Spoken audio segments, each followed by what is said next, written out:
At DSW, we ask the important questions, like, what shoes are you going to wear?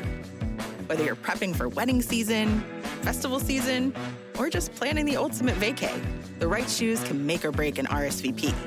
So own the moment. You've got big plans, and we've got just the shoes. At the perfect price, of course. Get ready to get ready with Designer Shoe Warehouse.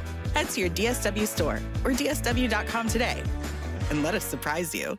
This is a Monday.com ad. The same Monday.com designed for every team. The same Monday.com with built-in AI, scaling your work from day one. The same Monday.com with an easy and intuitive setup. Go to Monday.com and try it for free.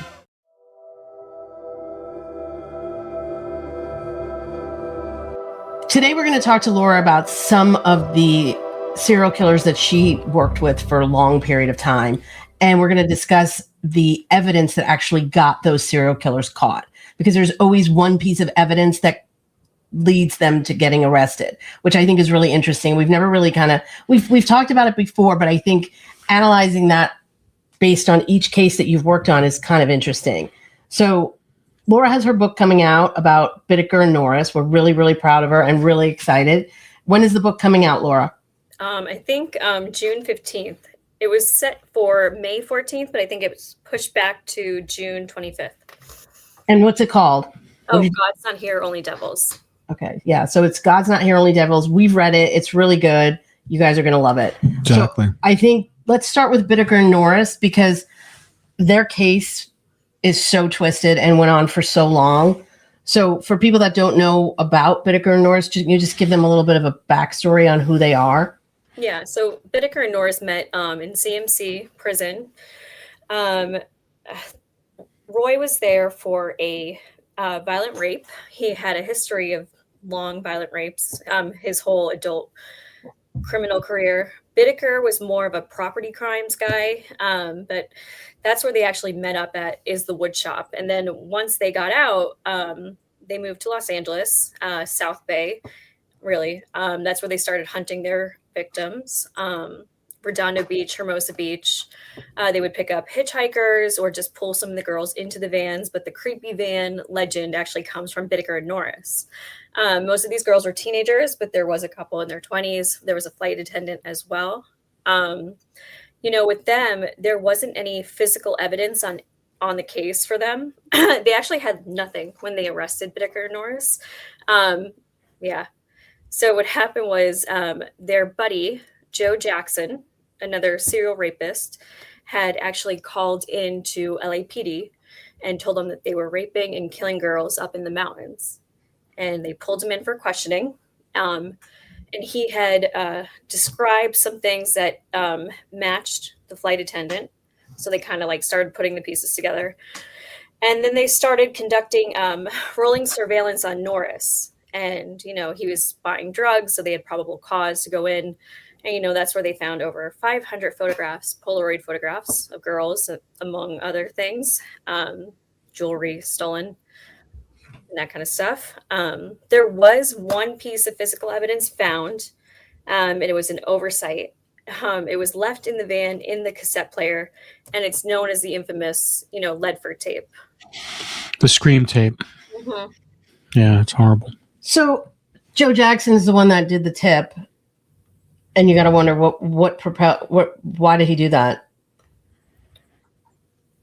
We don't know. Did he get picked up? No, I have a theory, but I will say I am going to talk about the theory. But I mean, what he initially told police was he was scared for his daughter. That's interesting. Mm-hmm. Yeah. Why was he scared for his daughter? Bittaker had made remarks about his daughter. Okay. But I think it's way deeper than that. Did he get picked up for something else and he thought he could use that as leverage to not get in trouble for something? Because he'd already had and he spent time in CMC with them, correct? He was at at the same time. Too. So, I mean, that seems unreal. And then, all right, so what was that cassette tape, which is what made them arrest them and put them in LA County? Or they got arrested. They pretty much held them on a warrant. And they were digging through the van for evidence and Norris's apartment trying to find something. This was Tom Cray and Paul Bynum, who killed himself over the case. But once they finally got a warrant for the van, they went in and they discovered a tape in the cassette player. And they actually listened to the tape and there was nothing on it at first. It was Bittaker having a talk with an accountant. And I forget who it was. I think it was actually somebody from the Burbank Police Department who actually took the tape, because they were actually, I think they threw it into a bag. They weren't even going to process it. Like, there was just nothing on it. And he thought to flip the cassette tape over. I guess they hadn't done that. And just so people know who don't know anything about cassette tapes, back in the day, that you could record on either side. Mm-hmm. So you would record something, then you can flip the tape, and then there's another magnetic strip on the other side. So they obviously didn't check the whole tape, both sides. And the Burbank police officer did check it. And that's when they found Lynette Ledford's. The most horrific thing in the world. The poor girl. It was awful. The scream tape, yeah. And it's kind of a crazy story because the Burbank police officer who actually did discover it, his boyfriend's daughter, I guess they had been dating all through high school, and she grew up with him. So it was she was like a daughter to the police officer. She was actually one of the girls found in the Polaroid photos as a possible victim. So he actually had to see his son's girlfriend photographed as a potential victim and then hear the scream tape. And he had to take off of work after that. It really affected it. Of course. I mean, it's just so horrifying, those poor girls, what they went through. And I think, for you, Laura, people need to understand, like, the whole reason that you even met with Bittaker in the first place was because you were looking to help find the missing girls that were still out there. Right. And there was 50 photographs of girls that they were just randomly taking photos of. No, 500. 500. So 500 girls that they randomly were just taking photos of that could have been snatched. Actually, 500 just in Norris's drawer, I should say. So they probably had way more. Well, way more, yeah. Wow. Mm-hmm. That's so terrifying. That's what buried, because Bittaker was able to bury most of the evidence. Mm-hmm. It's never been discovered. So, yeah. I mean, thousands of photographs. Wow. Did he ever tell you, Bittaker, before he passed on, why they were so prolific in their both looking for women and killing them? I guess you could, the hunting, like the trolling phases, like how active they were. Yeah. Yeah. A lot of serial killers do report this. It's like they kind of, I guess the best way to put it is like a gambling addict is like, they might see a casino and they start driving by, then they'll go in and play just one slot machine and it just starts to, progress from there. And how they describe it with that is like, they'll start driving by some girls and then they'll buy a high school and then they talk to a girl and then suddenly it's 15 hours later and they're still trolling or cruising, looking for victims. So it's that same, workup, the slow progression, but it escalates quickly. So it's like you said, an addiction. Mm-hmm. Yeah. All right. So that was the key piece, that cassette tape that basically started the case against them, even though they were inside. And then I remember there were actually, when Bittaker was in LA County, he started bragging to people inside there as well. Yeah. One of the people he bragged to was Anthony Conejo, who actually, he heard that too, right? Correct? Correct. Actually, I have some news about Anthony for everybody listening too. Mm-hmm. He's out. Yeah.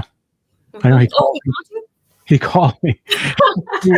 It was weird. I thought I told you that, but like literally about 3 weeks ago, we were sitting, we went to go pick up food and I got this weird call, didn't recognize the number, but it wasn't like a spam call or anything. So I answered it and it was like, I couldn't really hear him, but he almost sounded like he was saying like Anthony Corleone.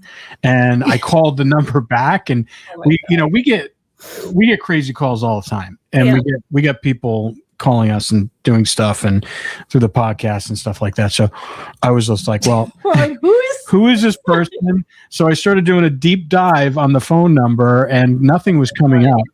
And then literally a week later, he called again and they answered it and it was a clear connection.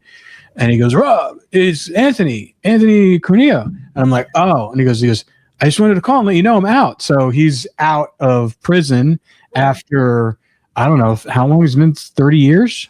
More, because 88, I was born in 88, so 38. 38 years. Wow. And I was just like, and I was like, wow.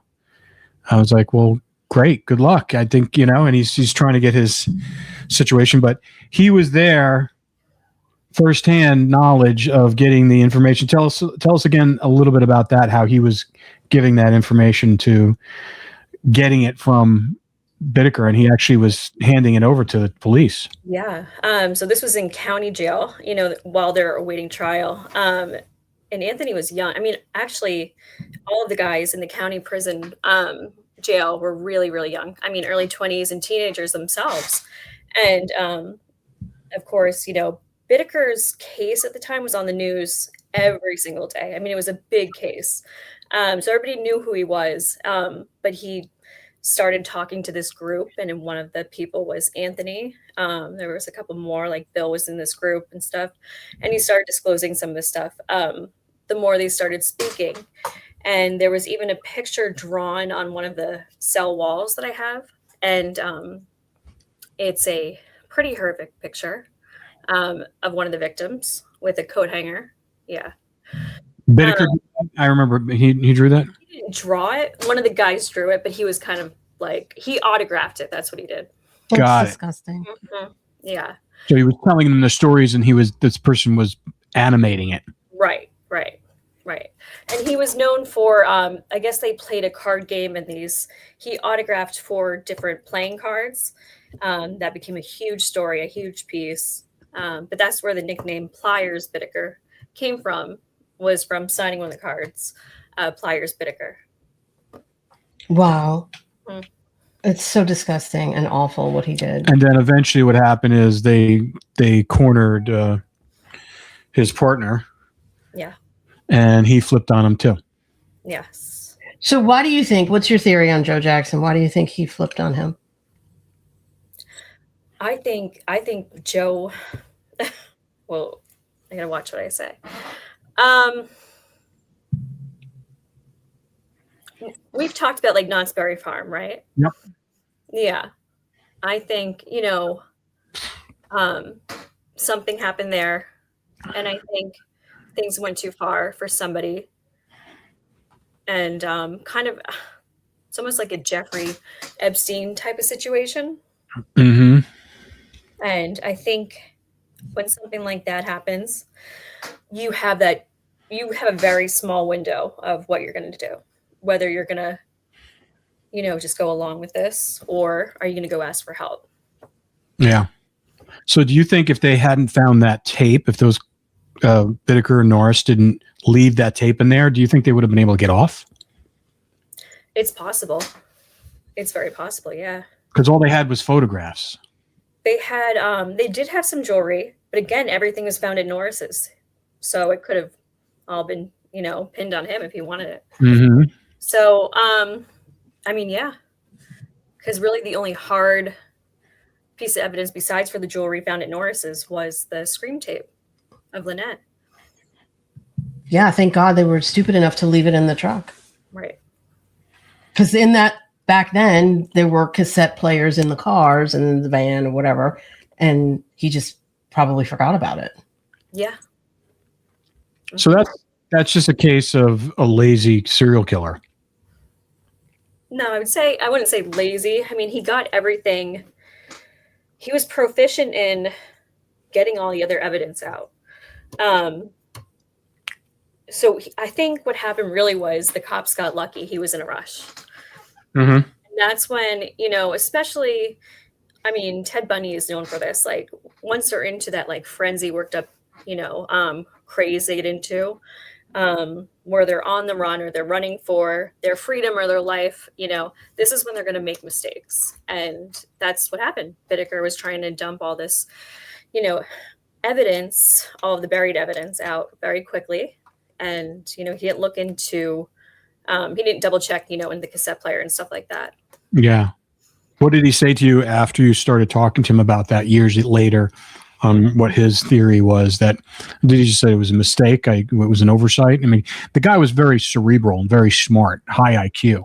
Well, yeah, no, he realized it pretty quickly because it was in the county jail where he started to talk to the guys like Anthony to get a hit out on Jan, the flight attendant, as well as get the van blown up. That was a big thing because he knew the van was in the Hermosa PD lot. So he was trying to get one of the guys on the outside to get a buddy to go blow it up one night. Wow. He thought he was going to blow up all the evidence. Yeah. Yeah. The van, you destroy the tape. They hadn't taken the tape out because it took about, I think it was 72 hours before they could even go into his van. Oh, because they needed a warrant and all that kind of stuff. Yeah. Wow. Well, the tape is what did it. Yep. Tape is what did it. That was the close the deal, and then Norris flipped on him. Yep. And then Joe Jackson flipped on them all, both. Yeah. Yeah. So that's interesting. Well, yeah, I mean, back then people weren't using DNA, so it would have been really hard to prove all of this. Right. It would have been really difficult to prove it. So that was just fate, luckily. Yeah, because most of the victims, even though Cindy and Andrea weren't found, Jackie and Leah, you're finding just partial bone fragments up in the mountains. Yeah. Mm. So there was nothing for them to really go on. Yeah. Wow. Yeah, there was no DNA testing come into play until 2001. Mm-hmm. That's how when we did the Green River Killer, Gary Ridgway. They took DNA samples from him because he was a suspect early on in the late 80s, right around the same time as Bittaker and Norris was floating around, and they swabbed him, but they didn't have the technology yet, and so it wasn't until 2001, almost 12, 13 years later, that it hit. It hits, yeah. It hit right around, I think, September 11th, right? I believe it was right around that time. And that's how they caught him. And then they had all this other information, like paint chips from the place where he used to work. He used to paint Peterbilt trucks, and they found those, on some of the women. But it's amazing that it took that long. And then, but that was really interesting. And then that's the one slip up there. So that was DNA. If they didn't have that DNA, I don't know if they would have been able to catch him. Yeah, back then, unless you had a physical piece of evidence, a confession, or, somebody like a witness coming forward, they didn't have much. Yeah, because he passed the polygraph multiple times. Oh, yeah. Anybody with antisocial personality, this could be sociopath, psychopath, they can pass one pretty easy because they're not feeling the emotions like we are. Like they don't feel fear, they don't feel excitement. It takes a lot to get their blood pressure rise. Unlike us, who regular people, we have visceral reactions to things. As where with somebody with antisocial personality, they're not going to have the same stress factors. They're not going to have the cortisol, surging through your blood, which is a lot of biological factors played into that. So they can actually pass one pretty easy. Like most people, their cortisol levels go through the roof. They get pulled over by a police officer for a ticket, Right, but a serial killer is not going to be fazed by that because they don't have those emotions. No. So strange. And all of that is just brain chemistry. They just don't have. Yeah, it's brain chemistry. Exactly. Yeah. Mm-hmm. So scary. And it's you would think at this point with AI and everything else that they would be able to see that earlier, as a child or something. I don't know. How much is that playing into AI? I would be interested in that because we use AI from it's pretty amazing how fast, and we've just been starting to dive into it for just menial tasks and doing research and doing stuff for the podcast. But where is that? Is there I should ask John that because he's actually headed to the Forensic Psychology Symposium. John who? John White. Dr. White, who I work with. And because, I haven't heard of any studies yet with AI and that type of stuff. And if there were any going on, they would be presented there at the symposium this year. But I'll ask him, because it is a tool that, how could that help us with, looking into stuff like that for diagnosing people or, picking up on traits. I mean, the thing is with AI, it does have pattern recognition, which is something you need for diagnosing, which could be a useful tool. Yeah. Yeah, because all these serial killers have patterns. Mm-hmm. But see, the thing is, sometimes their patterns don't mimic someone who may have violent behavior. Like, BTK, he was the deacon of his church group. I mean, he was a city compliance officer. He was devoted father and husband. I mean, there were no clear signs. So, like, if you ran him through it, even though he was completely twisted. Well, you know what it is too, is like AI isn't going to pick up, the complexities of, a human brain or a human personality. Mm-hmm. Is the thing. Yeah. Well, you have to feed it. You have to prompt it. You have to tell it what to do. But I think it would be interesting to ask him to see if any strides in that field to kind of help diagnose this earlier. Right. Well, it's right now they cannot diagnose it under the age of 18. So, well, I mean, we've talked about that with the CU children, but I mean, there's still factors where you're seeing it at, at younger ages with children, like we talked about. Mm-hmm. Yeah. There's something there. Yeah. It needs to be looked further. Speaking of which, all right, so that was Bittaker. The tape is what was his demise.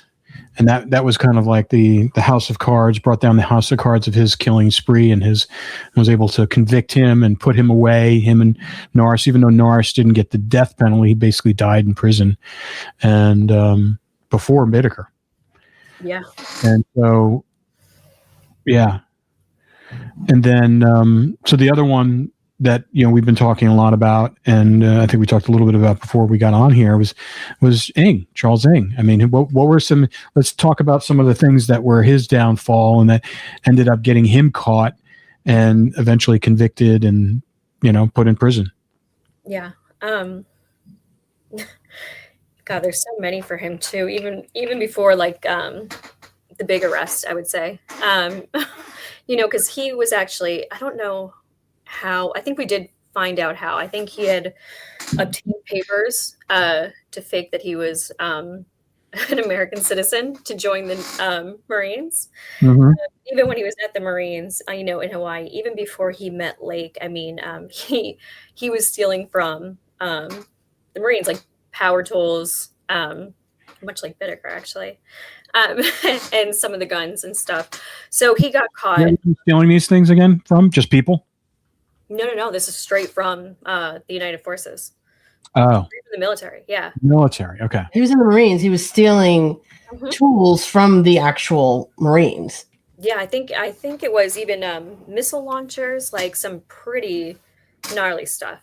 Yeah. Mm-hmm. And he had somehow talked other Marines into helping him do it too. But that's how he ended up on the run. And he had called a friend, and this friend introduced him to Lake. So he went up to Philo, and he moved in with Lake and his wife. And they were there for, in Philo for about over a year until the feds tracked them down. And he was arrested and sent back. But then after Ng got out of that stint, now Lake was at the infamous cabin. And this is where Ng goes back. And this is when they really start their crime spree. And during this time, he got busted by the military and by the feds for stealing all his equipment from the military. Then he goes back. They put him in, probably for going AWOL too. So he gets thrown in. How long did he spend in the military in the brig? I want to say it was a little bit over a year. Okay, and then he gets dishonorably discharged. They kick him out, and then he goes and meets up with Lake at the cabin. At the cabin in Northern California. Yeah. Now, Lake is separated from his wife. This is his wife's parents' home. And you guys have been to the cabin. You know how desolate it is. And even when we went, I mean, how many people live in that town? Like 300 people? Yeah. But the thing is that there are houses close by. There was one like right behind it, and there was one right below it. But, it's like one road up, one road out. Yeah. So it's a very desolate area. And it's definitely creepy. It is. And he has a neighbor across the street who's been there forever, who we spoke to. So that was, but going up there, I can't imagine what that place is like at night. Oh, yeah. Oh, it was so scary. Even during the day, we were scared. I mean, I can't imagine. And the houses they're far enough apart that you can't really hear what your neighbors are doing, but close enough to see. Yeah. Yeah. Well, I mean, the one house where the neighbors were killed, I mean, their one window, I mean, their bedroom window looked straight onto the backyard. Overlooked it. That's the thing I just don't understand. So those neighbors, Ing and Lake, kill the neighbors. How did the other neighbors not know that now these people are dead? And you got to remember that family, it was a young family. They had just moved in. So they didn't know anybody in that town. They were from San Diego. Mm-hmm. They weren't in that house for very long before they killed them. We know during that time, though, Brenda, the woman, she thought she saw Lake with a body, bearing a body out that bedroom window, and told some friends. And she told some friends because she was worried that it was gonna, he had seen her. She had thought he had looked back at her. So that was a big thing too, is, what she targeted because of that too. Probably. Yeah. Probably. I think, yeah. How long were they up there doing this stuff? How long did this go on? Years. Couple years. Several years, yeah? Yeah, it was, let's see. I think it was 80 to 81 to 85. 4 years. It's a long time. Yeah. Could have been more. We believe, he killed his own brother. Lake did. Yeah. His body was never recovered. But they believe it could be on that property too. But so that would actually make it a much longer time frame, actually. It really just depends. Yeah. So Paul, I know you talked to Paul's sister. Paul, his full name again? What's Paul's full name? Oh, Paul Cosner. Paul Cosner. So Paul Cosner, I know you speak to his sister quite often, and she's just been on a crusade to find him. And it's just so tragic that she hasn't been able to find him and get that. There's no closure, but right. to get that resolution. Listen, it's horrifying to have the bodies. I mean, like I said, we just since 2013, our other case we follow, Molly and Colt, they just found remains. They're not 100% sure it's them, but they're pretty sure it's them. Just the fact that remains are found. It's not like a resolution, but at least they have something to bury. At least they have something they can say. They knew where they are. So Paul was living in San Francisco.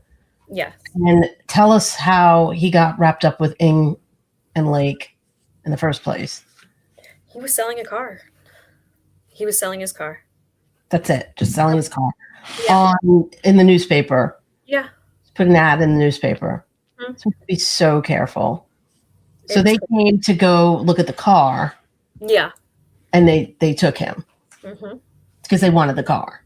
Yeah, but then I think they also realized, or at least in Lake's delusional head, that he could pass off as Paul Cosner. They look similar, something like that. Because he used Paul's ID too. But yeah, it was the car.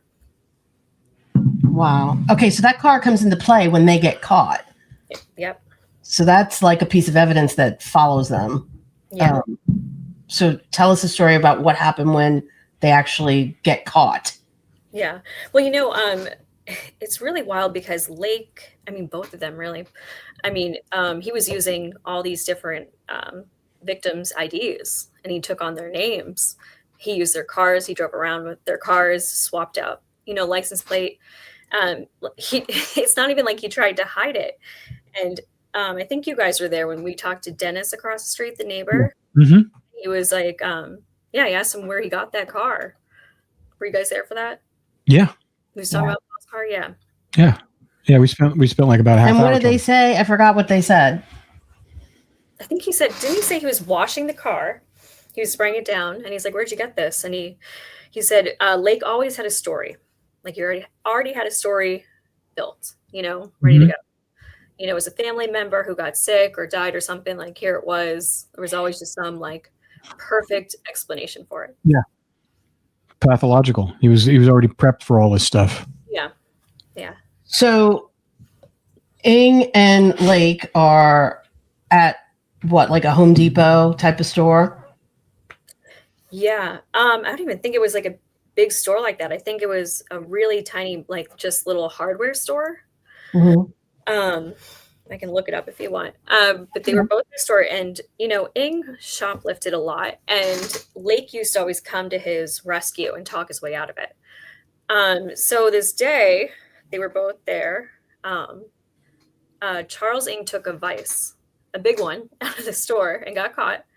And Lake started talking to, I guess it was a security guy and the owner of the store. And Charles walked off, and he actually called Lake's wife, or estranged wife, from the payphone down the street to come pick him up. And so while Lake stayed behind, the guy wasn't letting up. He's like, no, I want the cops to come and figure this all out. So the cops come. That's when they notice that there's a different ID with a different name. They notice the car, the license, like something was very, very off. And what happened was he had one victim's ID, he had one victim's car, and another victim's license plate on the car. No, I'm sorry. One on the front, one victim's license plate on the front, and then another one on the back. You had two different license plates. Yes, from different victims. Wow. Mm-hmm. So they pulled him in, obviously, and it was Lake's wife, and Charlie did like a circle back, and they saw more cops coming. So they knew it was he was in trouble. So that's when Charles Ing went to the airport. He flew to Chicago and then up to Canada, and he was on the run for a while. And then when they pulled in Lake to question him about everything, he actually kept a cyanide pill in the collar of his shirts. He used to sew them into his shirts in case something like this happened. He knew his day was going to come where he was going to get arrested, and he just had to bite the collar of his shirt, and he did, and he swallowed it. And he started convulsing. They rushed him to the hospital, and then he died. This episode is brought to you by Progressive Insurance. Fiscally responsible, financial geniuses, monetary magicians. These are things people say about drivers who switch their car insurance to Progressive and save hundreds. Visit Progressive.com to see if you could save. Progressive Casualty Insurance Company and Affiliates. Potential savings will vary. Not available in all states or situations.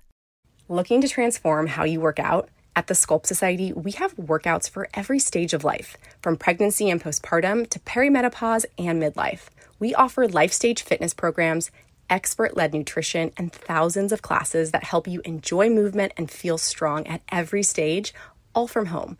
Use code MEGAN30 for your first month free on thesculptsociety.com. That's thesculptsociety.com. And start wherever you are. A release is waiting.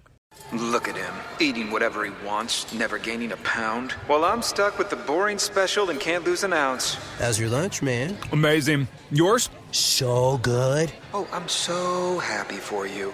Cool, buddy. Weight loss isn't fair, but Mochi Health is. The affordable GLP-1 source that can fix your frustration with food. So, same time next week? No! Definitely. And your friends. Learn more at joinmochi.com. Mochi members have access to licensed physicians and nutritionists. Results may vary.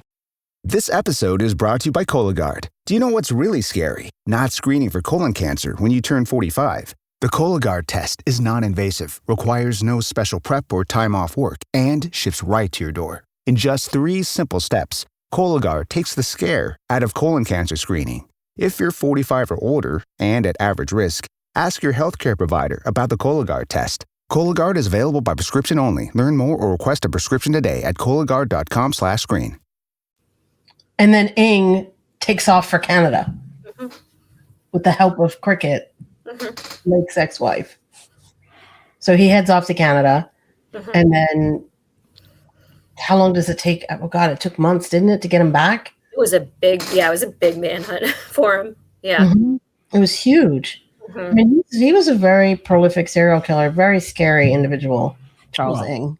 He's so manipulative. We've heard so many phone conversations with him from early on when we started doing this with you. and he's so manipulative. Yeah. He really is. And it's almost like a. Do you think they just got lazy, or they were so arrogant that they just thought they weren't going to get caught? Like, why would you steal a vice from a store when you know they're going to call the police? I mean, they were just that arrogant, I guess. I think it was. I think a lot of it was arrogance, and I think there was a lot of different personality disorders. I think too. I think Ing is like a collective of different things, personally. But There's something childlike about him too. There's something very childlike about him. Yeah, he's definitely not matured. No. When he talks to you like he's a 13-year-old boy. It's really disturbing. He regresses. Yeah. It's yeah. It's terrifying. And the poor victims. I mean, it's such a horrible thing. I mean, and that's what people have to be so careful. Like that, those were ads in the newspaper. That was like Craigslist back then. You know, you would go through the newspaper and there would be like the wanted ads or like classified ads of selling, you know, whatever. Right. Your car or still dangerous. Frozen. It's still dangerous because now it's like Facebook Marketplace. It's like I've sold a couple things on that Facebook Marketplace, and it can be kind of sketchy. No, I've done it too. I think, but you got to look at Airbnb and Uber and stuff. Like we do a lot of dangerous things if you really think about it. Mm-hmm. Yeah, it's going through an app, but you're getting in the cars with strangers, right? Locking the doors. You know, I mean, anything can happen. The same thing at Airbnb. You're renting someone's house. Mm-hmm. You don't know if they're there. You don't know if there's cameras there. You don't know. There are cameras there, by the way. Yeah, there always are. You just assume that there are cameras there. You just assume that they are. I mean, you know, at least if you're in a hotel, there's other people. You're not isolated. Like the girl that went to Mexico, she just wanted to have a vacation. She just went down there. She went to the Airbnb. It had great reviews. And then the serial killer kills her while she's in the Airbnb. I mean, horrifying things can happen. Do you know there's like a whole, God, I forget what it's called. It's like a subdivision of Airbnb that cleans up the messes, like makes the murders, like anytime there's like a murder or something, you know. Oh yeah, well they have those for house cleaning. I remember there was a company that in LA that did it. They clean up after any kind of murders. No, I don't know physically clean up. Is like they'll try to get everybody to, like not to say anything to the press. They try to keep it 100%. Like it's a really hardcore unit where they make sure like all the witnesses stay quiet and stuff because they don't want it getting out. This type of information connected to this, you know, big company because there are a lot of murders that do happen that we never hear about. Mm-hmm. Yeah. Well, now I guess Uber is offering where you can select a woman or a man for your driver. Like if you're a woman, you know, you can select a woman. So there's the less likely that they're more comfortable with that than having a strange man driving them around. Yeah. And that's kind of interesting that they've kind of taken it to that level. Yeah. But yeah, we do so many things now online. You have people delivering food to your house. They know where you live. They have your phone number. They know what you look like. Cause like, you know, all these DoorDash apps and stuff like that. And the Uber apps, they have so much of your information there. Yeah. Yeah. So I think with the evidence though, I mean, I think it's really kind of crazy that these guys just would steal something when they're doing all this stuff. I mean, in your experience with talking to a lot of these serial killers, it always seems like it's just something so stupid that gets them caught. Like with the tape, they left the tape in the van. Like, why'd you leave the tape in the van? Why wouldn't you hide that? There's so many stories of that. I mean, look at David Berkowitz, a parking ticket. Yeah. You look at, I mean, so many of them. I mean, BTK, the floppy disk. Mm-hmm. The floppy disk. The funniest thing where he was communicating with the law enforcement and he said he was going to send them stuff. And he asked them, you guys can't read the stuff off this, you know? And they're like, yeah, no, we can't. No, go ahead, send it in. And they got the metadata off that and that traced it back to the church and the computer. And that's how they caught him. They caught him very quickly after that. Laura, do you think they subconsciously want to get caught? Or do you think that's just random? I would say it could be a self-sabotaging behavior, which is indicative of somebody with antisocial personality disorder. They do exhibit a lot of those features. But I don't know if they're like intentionally or, there's a forethought of like wanting to be caught or wanting to get known if he gets caught. I think it's more of, it would be like a self-sabotaging behavior. What would you tell people to look out for signs that there could be something wrong with someone that they know or someone that they've encountered? It's so hard because when you listen to some of the interviews with like the neighbors and stuff of these guys, like some of them are like, oh, I just got a bad feeling around him. And then other times they're like, he was the nicest guy in the world. He always got my trash and like walked my dog and everybody loved him. Evil comes in every form in all walks of life. So you really just have to go by your gut feeling. We have these intuitions for a purpose and it's for survival. So, listen to it. If something feels off, don't get into that car, don't go walk behind that alley. Don't go into that restaurant. We have these cues for a reason. And I think, in modern day society, especially, we're told to kind of ignore them, be polite. But we shouldn't. We really shouldn't. You always have to trust your instinct. I mean, just like here, we live in a 300 house community and like, we only know about 5 or 6 people, families here. We don't know who the other people are.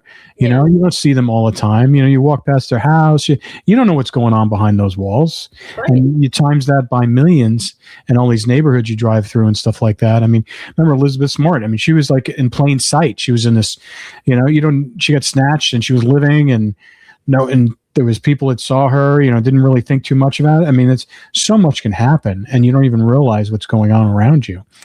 Even with everything that we have, all the technology we have.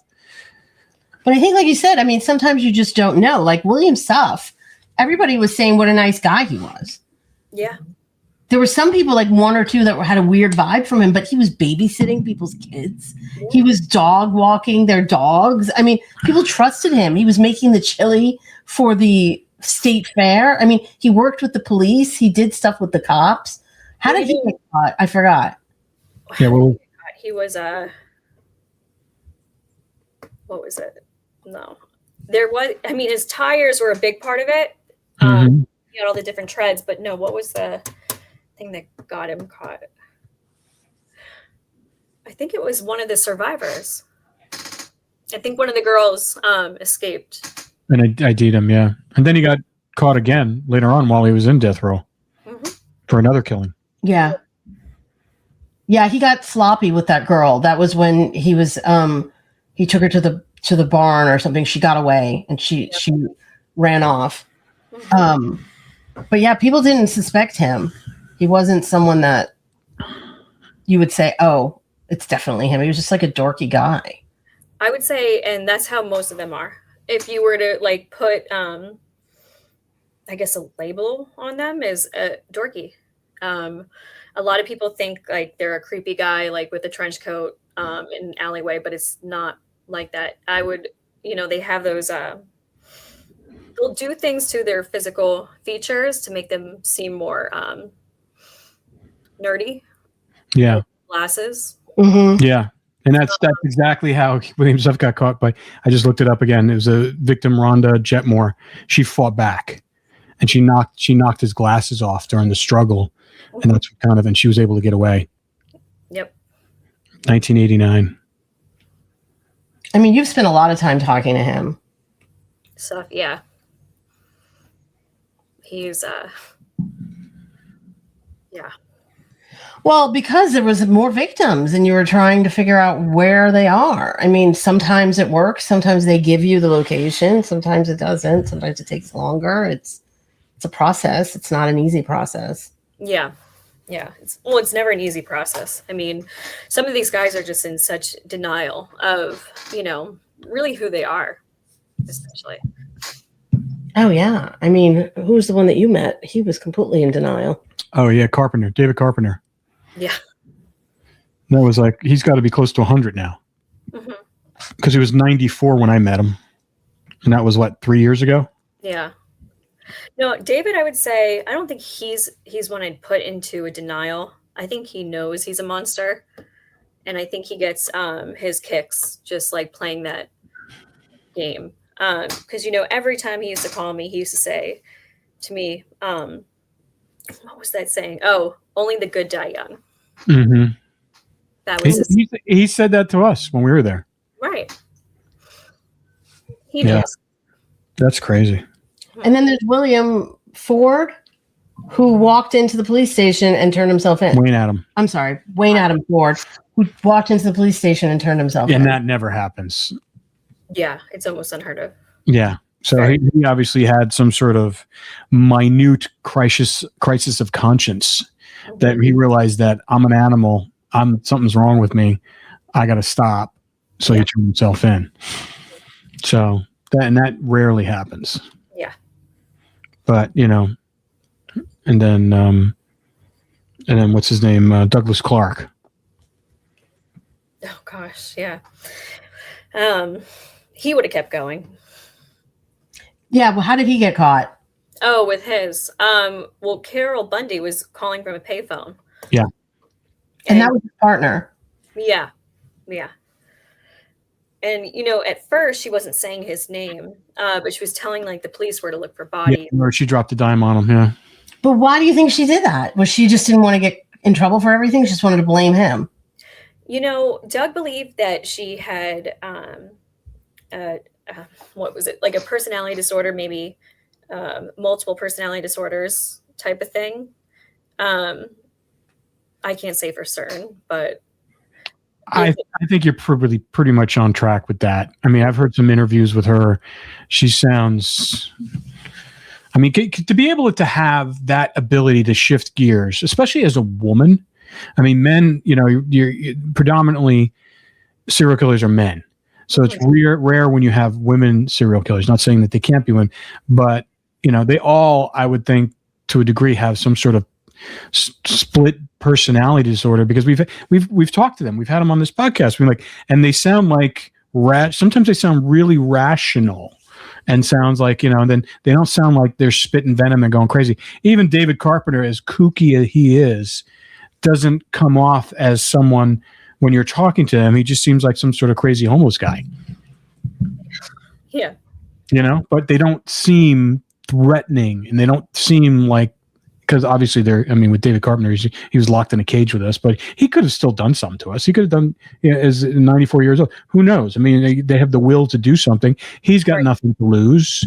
He's 94 years old. If if we had, you or I, or just kind of pissed him off to a degree, it wouldn't mean anything to him to try to harm us. Right. So it's like, I think with, what's her name? The Carol Bundy. I mean, I think that she probably was something of a kind of split personality, and that duality where they have to, because how else do they function? And like in society, like they got to go to the supermarket, they got to mix with regular people, and then, and then all of a sudden they shift it off when they start killing people. I mean, that's the thing that was really amazing about Bittaker, is that he had a decent job. He had a responsible job.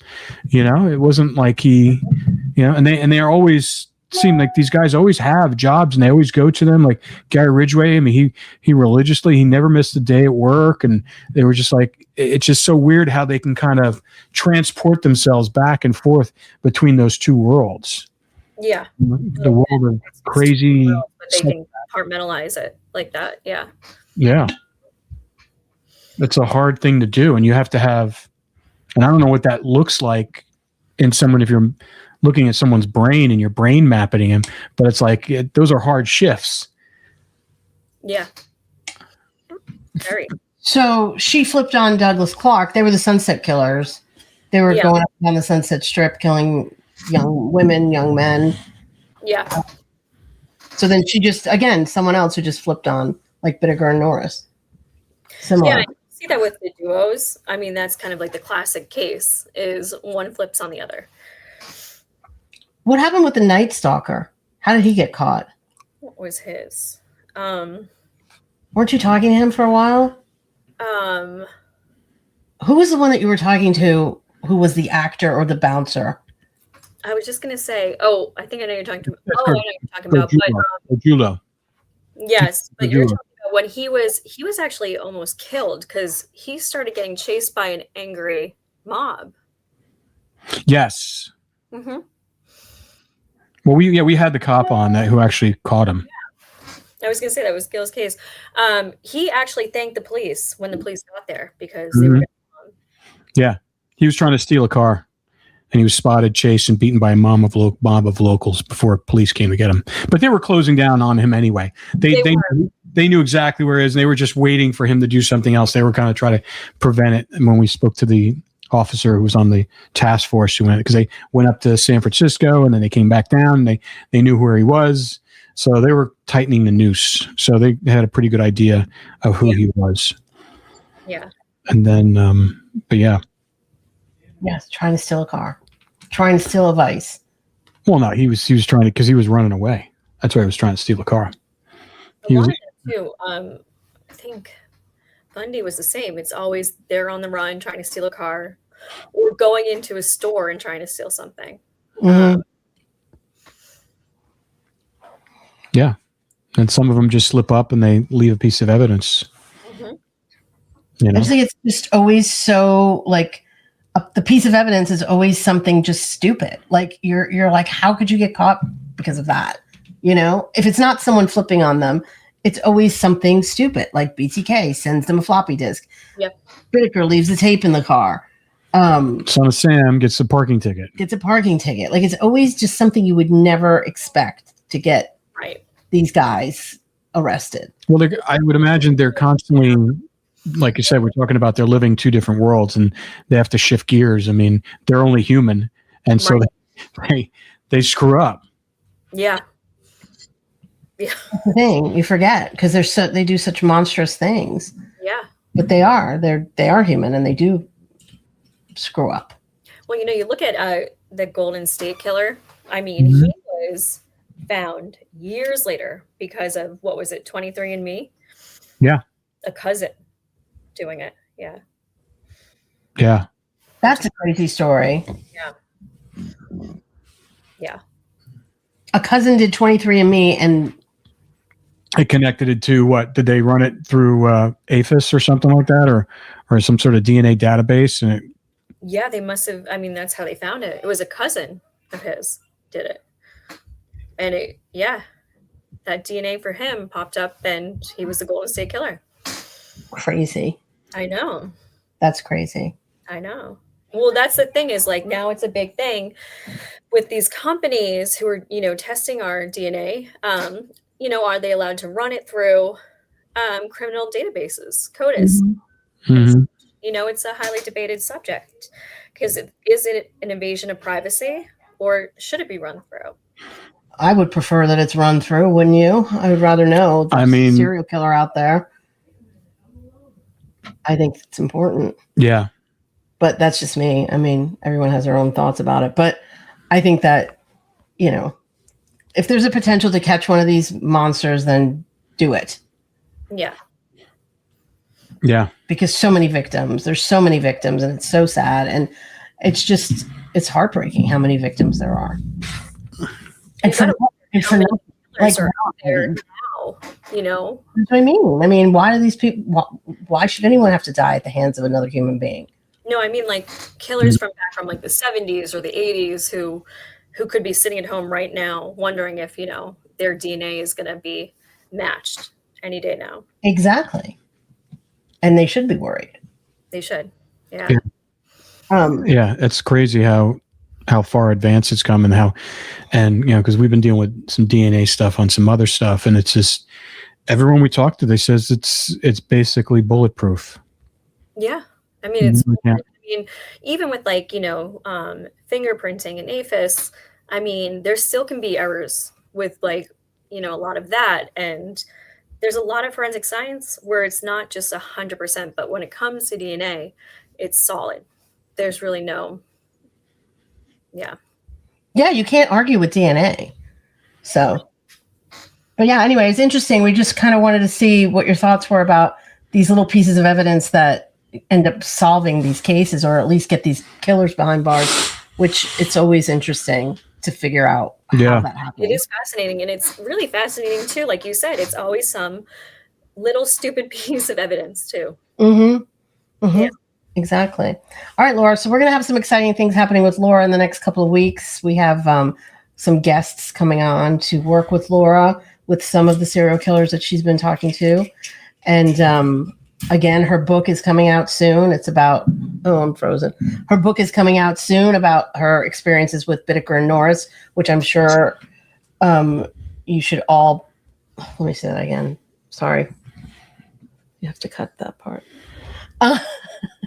And Laura's book is coming out soon. We're really excited to have everyone read it. It's going to be amazing. It's very good. We both have read it. And I have a question about the title. How did you come up? Say the title again, and how did you come up with the title? I thought it was an interesting title. Oh, God's not here, only devils.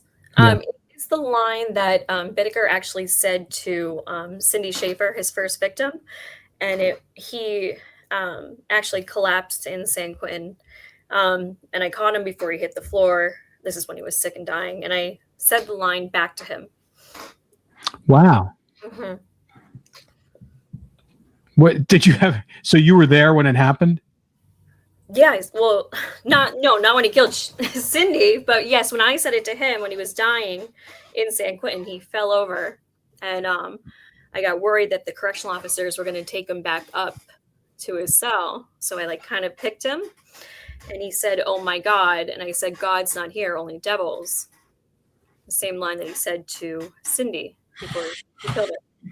Wow. So you'll see the intro of the book goes into all that. Interesting. Mm-hmm. Wow. Yeah, it's something. Yeah. That work that you did with him was incredible. Okay, great. So we have a couple of things coming up in the next couple of weeks. And good to see you, Laura. You too.